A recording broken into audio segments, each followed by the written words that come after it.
வணக்கம். இன்றைக்கி நம்ம பார்க்க போகிற சமையல் ஒரு அருமையான உடனடி குழிப்பணியாரம், அதுவும் இனிப்பு குழிப்பணியாரம் எப்படி செய்யலாங்கிறத பார்க்கலாம். மெஷரிங் கப்பில் அரை கப் அளவுக்கு மைதா மாவு சேர்த்துக்கலாம்.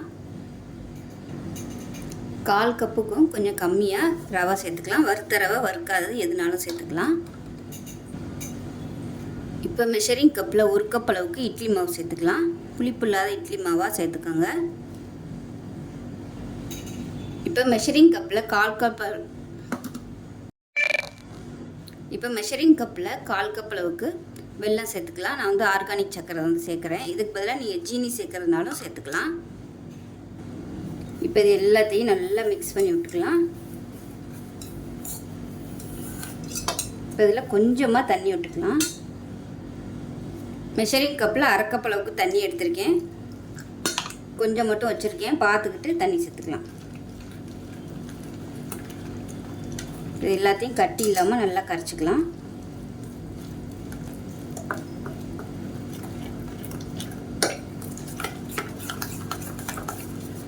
இப்போ மிச்சம் இருக்கிற தண்ணியும் ஊற்றிடுறேன். இது எல்லாத்தையும் நல்லா கலந்துட்டு நல்லா ஒரு 10 நிமிஷம் ஊறட்டும். ஊறினதுக்கப்புறம் பார்க்கலாம். ஏன்னா ரவை சேர்த்துருக்கிறதுனால கொஞ்சம் நல்லா ஊறட்டும்.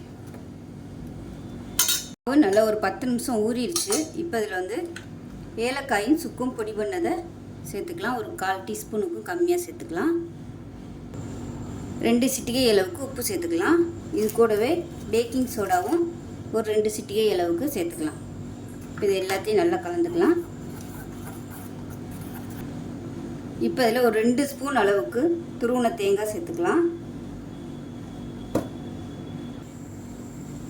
இப்போ சோடா உப்பெல்லாம் போட்டு நல்லா எல்லாத்தையும் கலந்தாச்சு. இப்போ பணியாரக்கல் சூடாயிருச்சு. எல்லா குழியிலையும் நெய்யும் எண்ணெயும் கலந்து ஊற்றிருக்கேன். ஒரு 3/4 குழி அளவுக்கு ஊற்றிக்கலாம். மாவு ரொம்பவும் தண்ணியாக இருக்கக்கூடாது, ரொம்பவும் கெட்டியாக இருக்கக்கூடாது.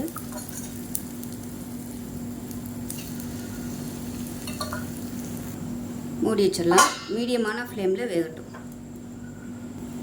இப்போ எப்படி இருக்குன்னு பார்க்கலாம். இப்போ பாருங்கள், மேல்புறம் ஓரளவுக்கு நல்லா வெந்துருச்சு. இந்த ஸ்டேஜில் திருப்பி விட்டுக்கலாம்.